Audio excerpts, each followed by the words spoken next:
नमस्कार.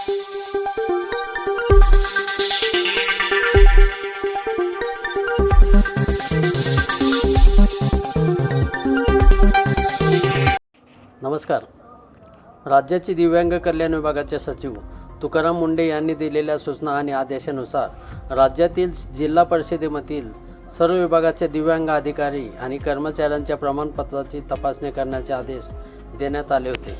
त्यानुसार नाशिकचे CEO ओमकार पवार यांनी सर्व विभाग प्रमुखांना 7 दिवसात UDID कार्ड पडताळणी अहवाल सादर करण्याचे स्पष्ट निर्देश दिले होते. पडताळणी प्रक्रियेदरम्यान काही कर्मचाऱ्यांनी अद्यापही या संदर्भातील पुरावे सादर न केल्याने तसेच काहींचे दिव्यांगत्व प्रमाण 40% कमी असल्याचे प्राथमिक चौकशीत निष्पन्न झाले. त्यामुळे संबंधित विभागातील ग्रामसेवक, प्राथमिक शिक्षक आणि एका मुख्याध्यापकाने प्रशासनाच्या वारंवार सूचनांकडे दुर्लक्ष करून पुरावे सादर न केल्याने त्यांच्यावर निलंबनाची कारवाई करण्यात आली आहे. जिल्हा परिषदेमधील या निलंबनाच्या कारवाईने खळबळ उडाली आहे. नाशिक जिल्हा परिषदेमध्ये दिव्यांग व्यक्ती हक्क अधिनियम 2016 अंतर्गत दिव्यांग प्रमाणपत्र पडताळणी मोहिमेला मुख्य कार्यकारी अधिकारी पवार यांच्यामुळे गती आलेली आहे. जिल्हा परिषदेचे मुख्य कार्यकारी अधिकारी ओमकार पवार यांनी घेतलेल्या कठोर भूमिकेमुळे सर्वत्र कारवाई सुरू आहे.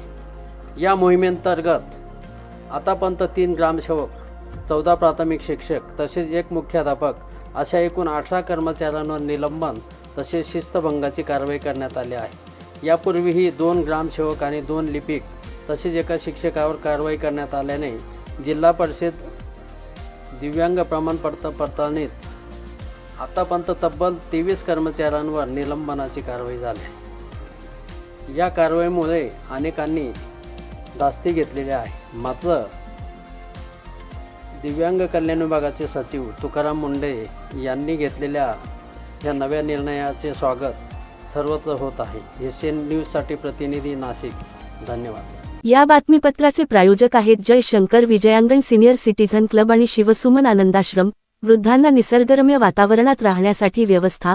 मुक्त विद्यापीठ रोड, गंगापूर गावाजवळ, गोवर्धन, नाशिक. संपर्क 8888947979.